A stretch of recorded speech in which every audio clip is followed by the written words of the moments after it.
नमस्ते, प्रणाम। आप तो हमें जानते हैं, हमारा नाम विनोद कुमार है। मेरा एक सवाल है, ये जो परंपराएं हैं किस प्रकार से बनाई गई हैं? जैसे अभी चार भाई हैं,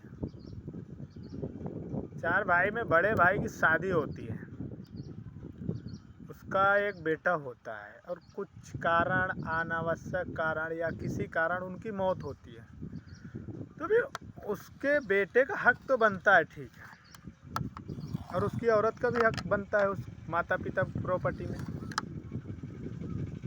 लेकिन ये बात मुझे जानना है और मुझे समझना है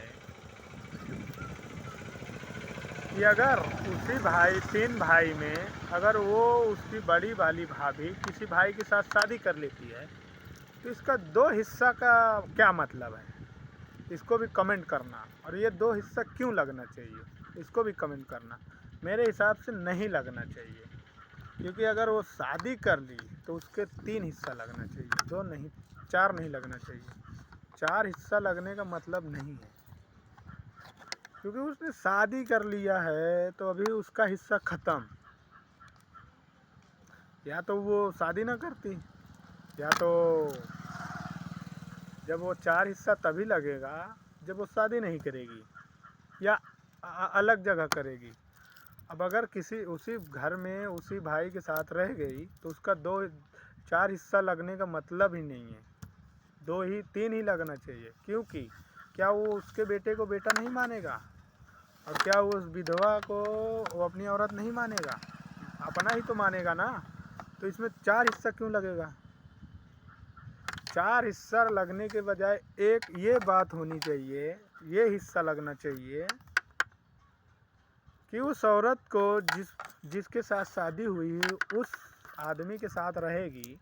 अगर वो आदमी बोलता है कि मेरी औरत नहीं है, मेरे भाई की औरत है, तो उस 2 4 10 साल बाद ऐसी बात, तो उस औरत को उस भाई के जिसके साथ वो रही है उसके प्रॉपर्टी में आधा लगना चाहिए। औरत को मर्द की प्रॉपर्टी से आधा हिस्सा मिलना चाहिए।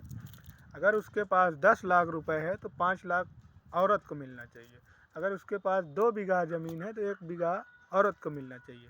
ऐसा नियम होना चाहिए। ये कोई नियम नहीं है कि आप लोगों ने बना के रखा है कि उसकी शादी हुई, उसका पति ख़त्म हो गया तो अभी दूसरे के साथ रह रही है तो उसको प्रॉपर्टी मिलना चाहिए, 4 भाग लगना चाहिए। 4 भाग नहीं लगेगा बहन, 3 भाग लगेगा। अगर वो नहीं शादी करती उस घर में तो ठीक है, 4 भाग लगेगा। अगर उसी घर में उसी प्रॉपर्टी में रह रही है तो उसी भाई के साथ रह रही है तो 3 भाग। 1 भाग का कोई वो ख़त्म हो गया, ख़त्म हो गया। जब उसकी बीवी बन गई तो काम ख़त्म। नमस्ते, बस यही बात कहनी थी।